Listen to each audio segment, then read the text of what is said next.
This is 5 on your side at noon. Focused on you.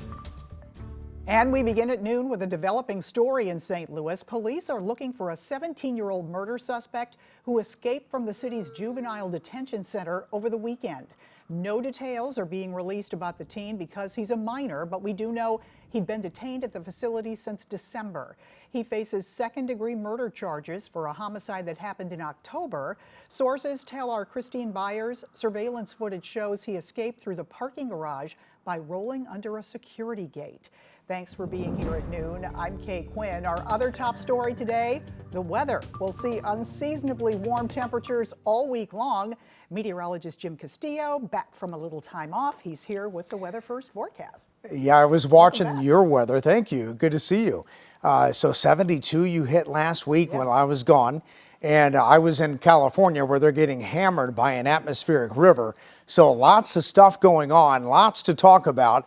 And for us, probably not 72 this week, but we'll get well into the 60s a few days.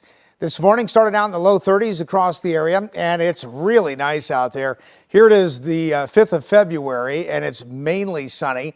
And temperatures today well into the 50s again. In fact, 55 for St. Louis in the afternoon. But right now we're already at 50, and it's a northwest wind at about 7 miles an hour.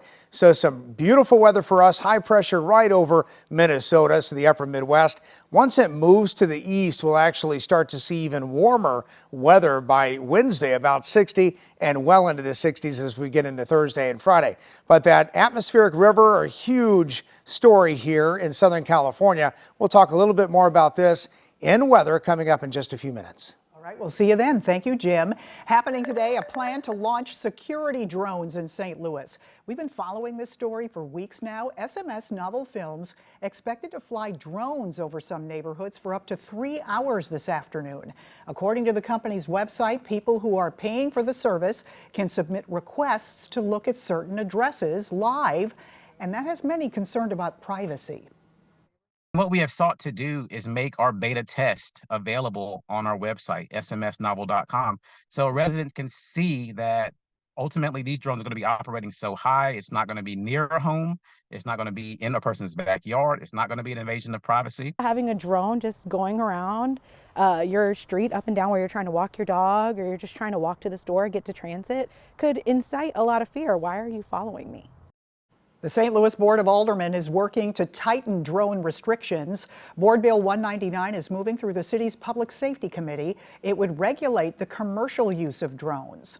We're continuing to gather information about a shooting that injured a 14-year-old boy in North St. Louis. It happened early yesterday morning at Floyd and Emma. Police say someone shot the teen in the arm while inside a car. He was taken to the hospital. No arrests have been made. A 13-year-old girl is in a St. Louis hospital after being shot while standing on a porch in Alton. Police responded to the house Saturday afternoon on Highland. We're told the girl is in serious condition. Fire investigators still on the scene of this warehouse fire. It happened Saturday morning in downtown St. Louis, just north of the Arch. It's a 5-story abandoned warehouse. It's located at First and O'Fallon.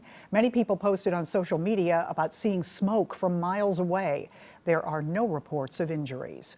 The owners of the Heritage House could soon face a lawsuit from the seniors who live there. Nearly 200 people were forced out of their apartments last month after freezing temperatures caused several pipes to burst in the building. Details of the lawsuit will be announced this afternoon. St. Louis officials say they'll provide housing for residents through the end of the month. June 8th is the Susan G. Komen More Than Pink Walk. 1 in 8 women in the U.S. will be diagnosed with breast cancer in their lifetime, and nearly 44,000 people die of breast cancer in the U.S. every year.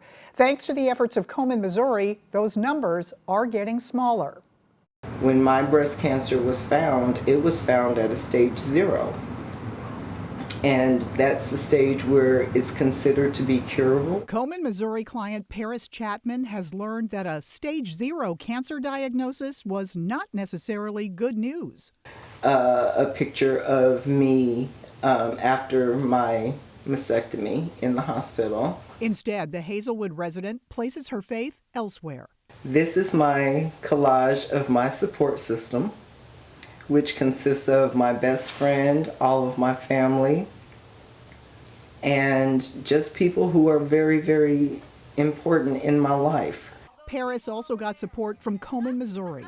The support she received after her breast cancer diagnosis was financial, physical, and more. With the transition, the body imagery that, the depression I was dealing with, I needed help. And that's how I found my counselor. To date, Susan G. Komen has invested nearly $1.1 billion in breast cancer research. Komen has collaborated with more than 2,000 world-renowned breast cancer researchers, leading to more than 3,100 research discoveries. Here's the cancer. Right. The funding goes to researchers like Dr. Amelia Gastuniati at Washington University in St. Louis. So here in this grant, we're leveraging this cutting-edge technology of artificial intelligence to help better assess the risk of breast cancer development among Black women. Paris says the numbers don't always paint an accurate picture. Kind of like a before and after. I'm a much happier person. I can tell. Thank you. And check out these numbers. Komen has reduced the breast cancer mortality rate by 43% since 1989. For more information about breast cancer support, resources, or financial assistance, anyone can connect with a culturally responsive navigator at 1-877-GO-KOMEN or helpline at komen.org. We've also got a link to register for the Komen More Than Pink Walk. You'll find it in the As Seen on TV section of KSDK.com. As we continue to celebrate Black History Month, you can check out an exhibit called Slavery in St. Louis. The traveling exhibit is in Ferguson. It comes from the Ulysses S. Grant National Historic Site and explores our region's history of slavery. It's at the Ferguson Community Center on Smith Avenue all week long. Still ahead, shocking footage showing the power of last month's earthquake in Japan. It's video you have to see. Plus, Taylor Swift dominates the Grammy headlines, not with her awards, but with her big announcement.